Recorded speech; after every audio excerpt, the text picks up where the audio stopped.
Estamos aqui com o nosso querido deputado federal e candidato também a deputado federal pelo partido do PPS aqui em São Paulo, para São Paulo, e também é presidente do PPS do Nacional.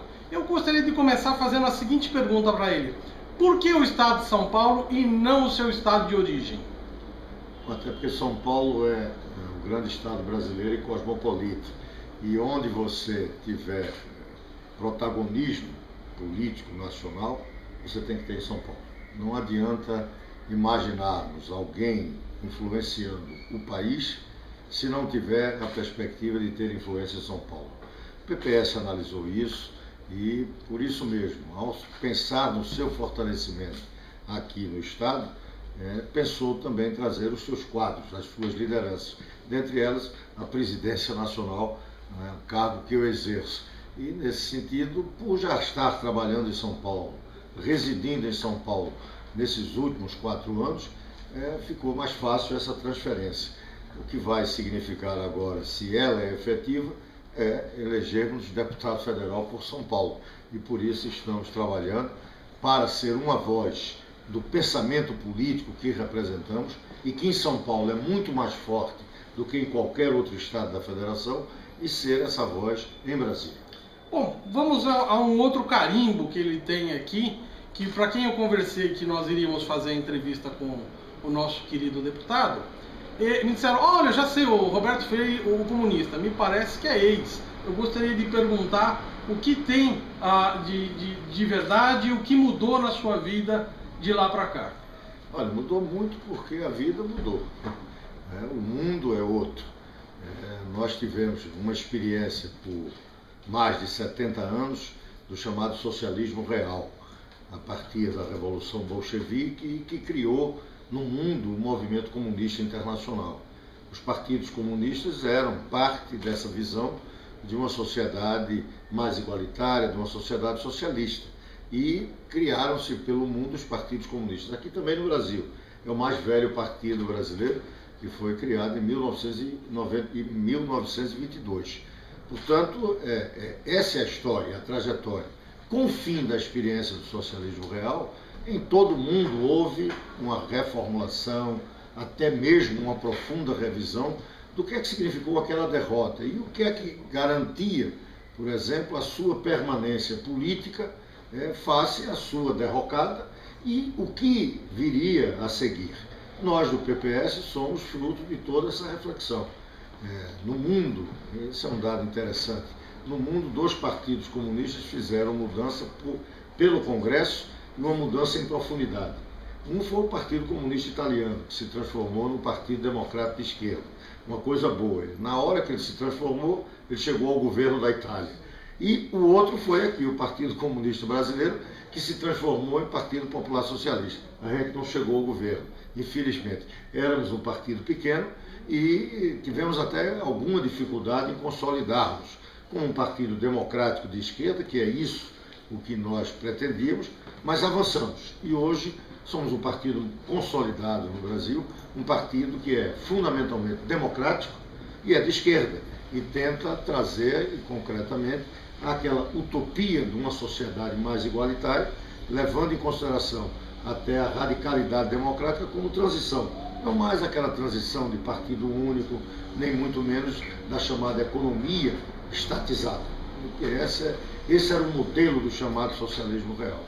Isso deixou de existir. A história sepultou. Mas evidentemente que não sepultou nem a esquerda, até porque o mundo exige sempre aqueles que lutam contra as injustiças, lutam para defender a liberdade, lutam pelo maior humanismo. Eu gostaria até de dizer, por exemplo, que uma das coisas interessantes que tinha é que a esquerda mundial sempre teve uma boa relação com a maçonaria. Isso é algo histórico. Não é porque eram apenas perseguidos por querer um Estado laico, por ter a visão da não alienação na sociedade e da luta também por uma sociedade mais igualitária. Usávamos muito fraternidade, vocês usam da irmandade dos irmãos. Então tem semelhança. E a perseguição do pensamento mais conservador que sempre teve em relação a vocês e particularmente a nós comunistas aqui no Brasil. Hoje, somos mais comunistas? Não, até porque o comunismo era datado. Foi aquela revolução bolchevique, foi uma terceira internacional, foi um movimento que marcou o século XX. Mas o século XXI, que nós estamos vivendo, evidentemente que não será mais marcado por isso. E o Partido Popular Socialista que nós hoje nos entregamos é um partido democrático de esquerda, não mais um partido comunista, embora a sua origem seja do PCB.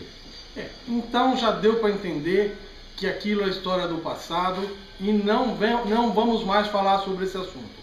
Vamos agora então falar do colocar o dedo na ferida. O que o senhor está achando do governo Lula? O que veio fazendo? Ele pensa no futuro? Não pensa no futuro? E temos futuro. Não fala em campanha ainda, que nós vamos falar um bloco só sobre os candidatáveis. Olha, nós falamos disso há muito tempo, né? Nós rompemos com o governo Lula, até porque votamos em Lula em 2002 e participamos do governo, inclusive com um ministério. Mas teve um determinado momento, e é bom que se frise logo, não foi por problema de corrupção, até porque não tinha havido ainda o mensalão.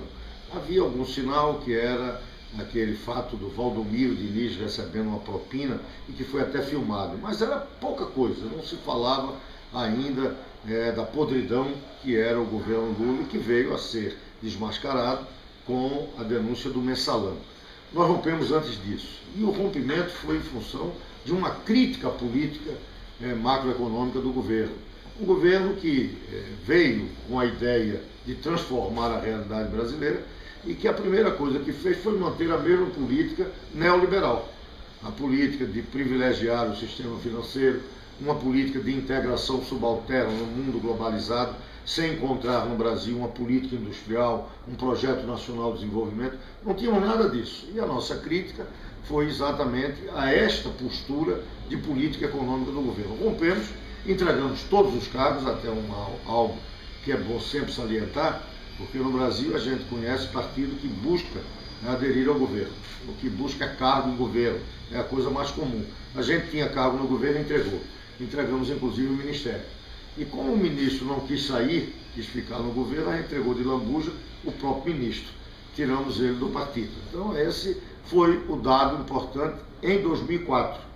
Foi o rompimento com o governo Lula. E de lá para cá, o partido nosso, o PPS, eu como presidente, sempre muito crítico em relação ao governo. Mesmo no momento em que, por conta do desenvolvimento e do crescimento da economia internacional, todos os países surfaram nessa onda, dentre eles inclusive o Brasil. E nós dizíamos que nada estava mudando, nós estávamos nos beneficiando de um momento internacional muito propício de crescimento da economia internacional, particularmente pelo ingresso no mercado de potências como a China e como a Índia, grandes mercados compradores, e o Brasil se beneficiou com isso. Beneficiaram-se todos os países, só que com um fato que é agravante e que é preocupante, é que nós surfamos na onda, mas não aproveitamos todas as oportunidades. Pelo contrário, o Brasil jogou fora.